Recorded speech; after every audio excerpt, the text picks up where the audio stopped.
പെരുന്നാളായതുകൊണ്ട് തന്നെയുള്ള കുറച്ച് ടഫ് സ്റ്റെപ്പാണ് നിങ്ങൾ ഈ കാണുന്നത്. അങ്ങനെ വീട്ടിലെത്തി വണ്ടിയൊക്കെ കഴുകി രാവിലെ എണീച്ച് നേരെ ഈദ്ഗാഹിലേക്ക്. എല്ലാ പ്രാവശ്യവും നേരത്തെ ഈദ്ഗാഹിൽ എത്തണമെന്നുണ്ടെങ്കിലും എന്തായാലും ഞാൻ ലേറ്റ് ആയിട്ടാണ് എത്താറ്. അങ്ങനെ നിസ്കാരം കഴിഞ്ഞ് ഖത്തീബിന്റെ കുത്തുബയും കാര്യങ്ങളൊക്കെ കഴിഞ്ഞ് എല്ലാവരോടും ആലിംഗനം ചെയ്ത് നമ്മൾ നേരെ വീട്ടിലേക്ക് പോവാണ്. ഇന്ന് ജുമയായതുകൊണ്ട് തന്നെ ഇന്നലെ ലേറ്റ് ആയതുകൊണ്ടും നമ്മൾ നേരെ പോയി ഉറങ്ങി കഴിയുമ്പോഴേക്കും ജുമയായിട്ടുണ്ടായിരുന്നു. നല്ല ചൂടും പുറത്താണ്. അങ്ങനെ അവിടുത്തെ ഒരു ഗ്ലാസ് വെള്ളം കുടിച്ചപ്പോഴേക്ക് തന്നെ നോമ്പില്ലാത്തതുകൊണ്ടാണോ എന്നറിയില്ല, എന്തോ ഒരു ഫീല്. അങ്ങനെ ജുമ കഴിഞ്ഞ ശേഷമാണ് ഉമ്മാനെയും കൂട്ടി വീട്ടുകാരൊക്കെ കാണാൻ പോകുന്നത്. അങ്ങനെ ഇക്കാക്കാരുടെ അടുത്ത് മൂത്തമാടൊക്കെ പോയി അവിടെ നിന്ന് ഒരു ഗ്ലാസ് വെള്ളം കുടിച്ച്. അപ്പോഴാണ് കഴിഞ്ഞ പ്രാവശ്യം എടുത്ത പോലെ ഒരു ഫ്രെയിം ഫോട്ടോ നമുക്ക് എടുക്കാന്ന് പറഞ്ഞത്. കഴിഞ്ഞ പ്രാവശ്യം ആണെങ്കിൽ കുറച്ചും കൂടി ആൾക്കാരുണ്ടായിരുന്നു. അങ്ങനെ അടുത്ത മൂത്തമാടേക്ക് പോയി അവിടുന്ന് ഭക്ഷണം കഴിച്ച് ഇറങ്ങുമ്പോഴേക്ക് തന്നെ വൈകുന്നേരം ആയിട്ടുണ്ടായിരുന്നു. അങ്ങനെ ഫ്രണ്ട്സ് എല്ലാവരും എത്തിയത് കൊണ്ട് തന്നെ നമ്മൾ ഫോട്ടോ എടുക്കാൻ വേണ്ടി പോവാണ്. അപ്പോഴേക്ക് തന്നെ എല്ലാവരും എത്തിക്കൊണ്ടിരിക്കുന്നതായിരുന്നു. അതുകൊണ്ട് തന്നെ നമ്മൾ അവിടെ എത്തുമ്പോഴേക്കും ഞാനും സാലിയും മാത്രമേ ഉണ്ടായിരുന്നുള്ളൂ. ബാക്കി എല്ലാവരും വരുന്നതേ ഉള്ളൂ. അങ്ങനെ എല്ലാവരും വന്ന് അപ്പോഴായിരുന്നു അവരോട് ഈദ് മുബാറക്കൊക്കെ പറയുന്നുണ്ടായത്. ഈ പെരുന്നാൾക്ക്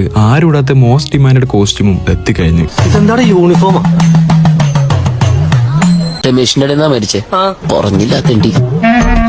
ഞങ്ങളോട് അപ്പോഴേക്ക് നെഫാസിക്ക് ബീജം ഇട്ടിട്ടൊരു വീഡിയോ ആണത്.